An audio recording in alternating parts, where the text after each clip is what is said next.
Empezamos esta inmersión profunda con una situación, digamos, extrema. Frente a una sentencia de muerte inminente y oficial, lo normal biológicamente es huir despavorido o entrar en pánico total. Totalmente. Pero al analizar las fuentes sobre los llamados guerreros de oración, vemos que Daniel en Babilonia no hace nada de eso. Vamos a saltarnos los detalles de los leones que ya todo el mundo conoce y vamos a centrarnos en la mecánica de ese momento. Exacto, porque ahí está la clave. Claro, es que va a su cuarto, abre la ventana, se arrodilla y da gracias. Y esa disonancia cognitiva es el centro de nuestro análisis hoy. Pues sí, y es que en el texto no se habla solo de una devoción mística, sino de una disciplina que funciona casi como un mecanismo de supervivencia cognitiva. Porque claro, frente a la amenaza de ejecución, lo lógico sería suplicar piedad a gritos. Llorar, pedir ayuda, lo que sea. Sí, sí. Pero el estudio enfatiza que mantuvo su rutina intacta, incluyendo el agradecimiento. O sea, agradecer cuando se está a un paso de la muerte es, en esencia, un hackeo al sistema de pánico. Convierte la oración en una prioridad innegociable que bloquea el terror exterior. Y hablando de bloquear estímulos, al revisar el material me vino a la mente una analogía sobre la fisicalidad de esa rutina. A ver qué te parece. El detalle de arrodillarse físicamente podría ser el equivalente a poner el móvil en modo avión. Me encanta esa comparación. O sea, un mecanismo físico diseñado intencionadamente para desconectar el ruido y forzar un enfoque absoluto. Es que lo capta a la perfección. A ver, las fuentes reconocen que en la antigüedad también se oraba de pie o sentado. No hay una regla rígida. Pero explican que arrodillarse facilita la rendición psicológica. Ya, el cuerpo le dice a la mente lo que tiene que hacer. Justo. Al obligar al cuerpo a adoptar una postura de vulnerabilidad extrema, la mente deja de resistirse más rápido. El texto lo clasifica como una declaración visible frente a los poderes de las tinieblas. El acto físico fuerza la desconexión del entorno. Vale. Entiendo el modo avión corporal si uno se puede aislar en una habitación, pero ¿qué pasa cuando es imposible encerrarse?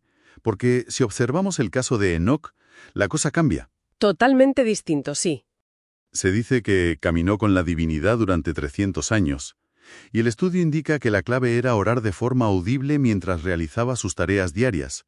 Pero siendo sincero, murmurar plegarias todo el día por la calle suena a receta perfecta para parecer un poco desequilibrado. Claro, suena muy extraño hoy en día. Hay una ventaja mecánica real en hablar en voz alta en lugar de pensar en silencio. La hay, y tiene base en cómo funciona nuestra atención. El estudio señala que al orar de forma audible, aunque sea con un susurro casi imperceptible, se impide que la mente divague. Si la comunicación es puramente mental, a los 3 minutos es facilísimo que el cerebro salte a las preocupaciones laborales. Madre mía, es verdad. Al estrés del día o la lista de la compra. Exacto. Al articular físicamente las palabras, se crea un ancla en la realidad material. Y este mecanismo hace que la sensación de una presencia divina pase de ser un concepto abstracto a experimentarse como una compañía tangible. O sea, la voz actúa como un anclaje para no dispersarse. Pasamos de la desconexión física de Daniel al anclaje verbal continuo de Enoc. Y esto nos empuja al nivel más complejo que abordan las fuentes. La intercesión radical de Moisés. Ese mismo. Conociendo el famoso ultimátum de Éxodo 33, donde se niega a dar un paso más sin la presencia divina, lo que choca no es la exigencia. Lo que sorprende es el capital que Moisés decidió invertir con esa influencia. Claro, porque el resultado de esa exposición continua es lo que el estudio define como la cumbre del amor abnegado. Moisés no utilizó esa influencia para exigir ventajas tácticas o comodidades. Ya no pidió que le hicieran el camino más fácil. ¿Qué va? Fíjate que intercedió para curar a su hermana María de la lepra. Y eso que ella había liderado una campaña de críticas muy feroces en su contra. Es un nivel de empatía que anula por completo el resentimiento. Pero hay un punto en el que esa empatía roza lo irracional. Después del incidente del becerro de oro, Moisés ofrece literalmente que su nombre sea borrado del libro de la vida para salvar a una nación que acababa de traicionarle de la peor manera. Suena casi a un complejo de mártir. Pues las fuentes sostienen que no es un complejo de mártir, es una reconfiguración total de la percepción. Al mantener esa línea de comunicación tan estrecha, la forma en que Moisés percibía a los demás se transformó. Los veía con otra lente, ¿no? Exactamente. Ya no veía una turba molesta, Veía a personas desesperadas a través del mismo prisma de compasión de la deidad con la que hablaba a diario.